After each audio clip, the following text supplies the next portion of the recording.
Hello, hockey fans. No, you're not seeing things. This is my reverse retro shirt with the Lake Tahoe logo on it.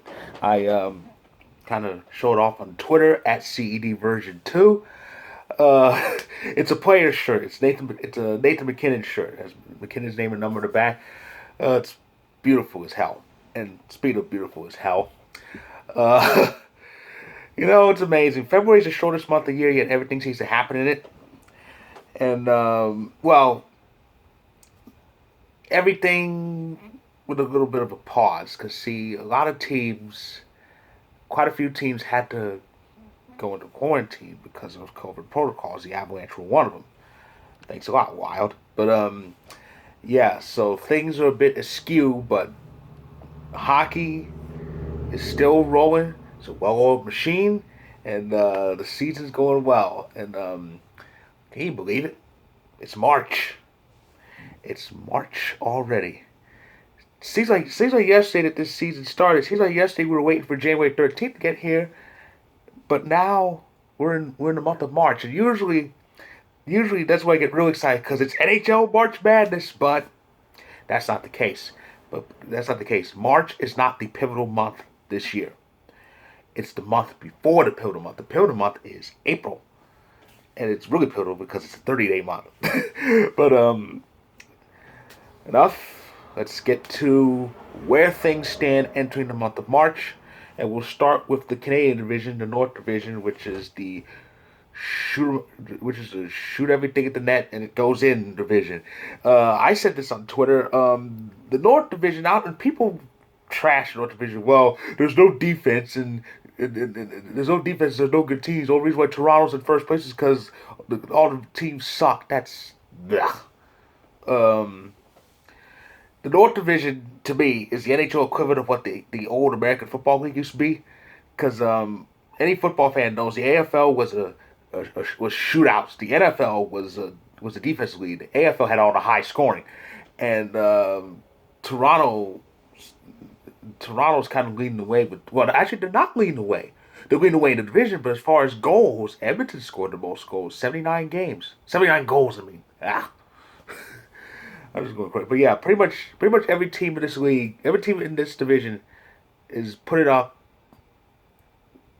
Nearly every team in this division is putting up 3 goals a game, but they're giving up quite a bit too. You love shootouts like that, but as far as the picture goes, entering the month of March, Toronto leads the way, 34 points, 16 wins, 16-4-2. Edmonton at 28 points in second place. Winnipeg with 27 points. They're in third. Montreal is in fourth. Montreal's in fourth with 23 points. But despite being in the playoff position, they fired their coach and their assistant coach. The only problem was they couldn't beat Ottawa. In the 2 games that are passed, they've lost both. They got they blew 3-1 lead and ended up losing by 3 to Winnipeg, and then they lost in overtime on this past Saturday, also to Winnipeg. So they're 0-1-1 since firing Claude Julien. I still think that doesn't make any sense. Why don't you fire your coach when you're in a good position? They're 1 point ahead of Calgary. Vancouver, who really should be firing people, they're 8-14-2. They have their 14 regulation losses is only second to Ottawa with 15. Because however, Vancouver has one less regulation loss, but they have one more overtime loss. So technically, if you add them all up, they have the same number of losses. That's not good. And I knew Vancouver wouldn't be in the playoffs this year, but I didn't think they'd be this down in the dumps. Where where it is possible that Vancouver may actually finish the season in last place. If that happens, Jim Benning, well, I pray for him. Anyway, on to the East Division. And Washington and Boston have been swapping the last few days, but it is Washington on top with 28 points. Boston and the Islanders each have 26, but Boston has 2 games in hand over the Islanders. The Islanders just shut out Pittsburgh. And speaking of Pittsburgh, they're behind the playoff line. Philadelphia's in fourth place with 25 points, but Pittsburgh has 23 because they kind of tend to swap wins and losses lately. They're 6-4-0 in their last 10. That's not really that good. and things kind of need to improve because this is a short season. It's a short season, but it's a long season, but it's a short season. Things need to improve. They played 20 games. They have 36 left. That's still a lot of time. They're not behind by that much, so they gotta get cracking if that to keep that playoff streak alive. Rangers, Jersey, and Buffalo bring up the rear in the East Division. Buffalo. New Jersey looks much better than Buffalo. Buffalo was just a bit. Buffalo got shut out back-to-back games by Philly with two different goalies. It was Brian Elliott's Saturday, and in the latest game it was Carter Hart. Unbelievable. Sabres. I wonder about it, but it's interesting. It's a deadly division, which means, like I said, one of these powerhouses might be behind the playoff line come season's end in May. Okay, and let's go to the Central Division. It's pretty interesting, the Central Division. Of course, there's another division that's more interesting than that, but I'll get to that later. Central Division, the four of the teams are on top. Both teams are 29 points, though. Tampa has a game in hand, so it's the defending Stanley Cup champions on top for the second. The Blackhawks, that's the story of the division. The Blackhawks have been winning lately, and they've been winning in overtime lately, which is real good, because you need to win in overtime, especially in the playoffs. You make the playoffs, you better win in overtime, or else you're not going to go anywhere. They have 12 wins, 7 regulation losses, and 4 overtime losses. Give them 28 points, which is a point out of first place. Carolina with 27, pretty tight. Columbus, though, they're 6 points out at 8, 10, and 5 with 21 points. Nashville is the story, though. Nashville is kind of the main negative story in that makeshift Central Division because they are 10 and 11 with 20 points, and that team continues to go backwards. Remember now, 4 years ago, this team was in the Stanley Cup final, but ever since they came up short against Pittsburgh, they've been going completely backwards. The second round loss to Winnipeg in 2018, capped by Pecorine getting killed at home in Game 7. 2019, Dallas beats them in round 1. In 2020, the bubble playoffs, Nashville actually finished as the 6th seed in the Western Conference, but Arizona, a team that's supposed to be kind of inconsistent, have problems. They beat them out. And Nashville's off to this kind of shaky start here. They're only 7 points out of a spot, but remember, when you're playing nothing but divisional games all year, 7 points is a lot. Because you have 4-point games, you have 3-point games when those games go to overtime, and you can't give up points at all, because that's gonna mess things up. Detroit and Dallas are bringing up the rear, and I say that in order. Yes, Dallas is actually in last place at the moment. They're only 1 point behind, but because of that's a hard luck team. They got hit with positive tests before the season started, and then that bad snowstorm, the one Ted Cruz hid from, messed up the schedule too. So they're only 1 point behind, but they played 8 less games than Detroit. Detroit has played the most games out of the Central Division teams. They played 24. Dallas has only played 16, which means they have a lot of ground to cover. However, Dallas in those 16 games, they've been kind of inconsistent. They haven't been getting it together. So they really need to get it going because this team almost won the Stanley Cup last year. And if they don't get things together, they may miss the playoffs entirely, which can happen in hockey. And now on to the West Division, and oh my God, it's tight. It is tight. It is tight, and this Avalanche fan both loves it, but is agonized by it. Here's the story.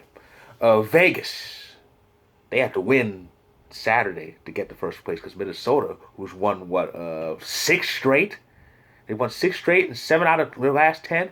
They were actually in first place for a brief bit until Vegas won. So Vegas is in first place with 25 points. Minnesota and St. Louis have 24 each, but Minnesota has 3 games in hand because they were quarantined too. So they played 3 fewer games than the Blues have. And the Avalanche are in 4th place at 23 points, which is 2 points out of first. The Kings, who were red hot until losing back-to-back, This includes that bad loss to Minnesota where Matt Dumba scored to beat the buzzer in overtime. They're 22 points. They're 1 point out. Arizona's 2 points out. And they've been kind of up and down. They've been kind of trading wins and losses. They're 500 in their last 10, 4, 4, and 2. Um, yeah, and this West Division is a bit more competitive than I thought it would be because I figured because we all knew the main three teams in that West Division, Vegas, St. Louis, Colorado. We all knew this. Really, the battle was for who was going to get to be the fourth team and join those three. And honestly, I thought not only did I think the Kings would join them, I didn't think there would be teams close to them. There are teams close to them. Right now, Minnesota is in that top four right now. But that could change like that. I mean, there are 4 points separating first from sixth in that West Division. Only, only the Ducks and the Sharks don't really have much of a chance. Maybe because the Ducks couldn't find a net even if they were living in it, and pretty much everybody scores in San Jose. We saw evidence of that. We saw evidence of that on this past Saturday, 7-6. If you score 6 goals, you're supposed to win. We did. But yeah. So the West Division is amazing, and I think it's usually defensive. Though we've seen some high crooked numbers. The highest goal total right now is in the West Division is St. Louis with 67. So they're scoring 3 goals a game. So the Avalanche, 55 goals in the 18 games we've played. Well, scoring's up anyway. Scoring's been up anyway for the last like decade or so. But though it's only the Ducks that have that problem. 42 goals in 21 games. Hey, they finally made up to 2 goals a game because a couple weeks ago it was lower than that. But and the Sharks, like I said, they're scoring a lot, but also get up a lot. 71 goals in 18 games. They get up almost 4 goals a game. That's why they're in the bottom of the division. But yeah, and speaking as an Avalanche fan, this is crazy. It's amazing. I've said on Twitter the main two teams we need to get wins against are Vegas and St. Louis, but it does seem like we just need to just beat everybody. Even Anaheim and San Jose. San Jose we play San Jose next on the schedule. Even Anaheim and San Jose, who are like the two least likely threats to that division, we need to beat them too, as many times as possible. So just win everything. That's pretty much how it goes. But yeah,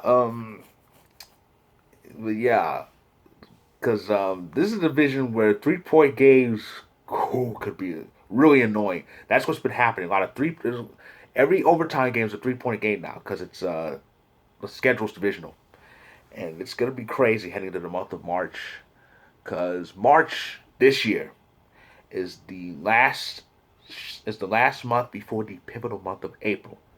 Because April this year is the last full month before the season ends. So get your seatbelts fastened. Get ready for a very exciting March. It's not as pivotal as it usually is, but it's still pretty important. And that pretty much covers everything. That pretty much all the stories entering the month of March. I've covered them all, and now I'll be back at the end of March to see what's happening entering April. So, with that, I say enjoy the rest of the hockey season and do it responsibly.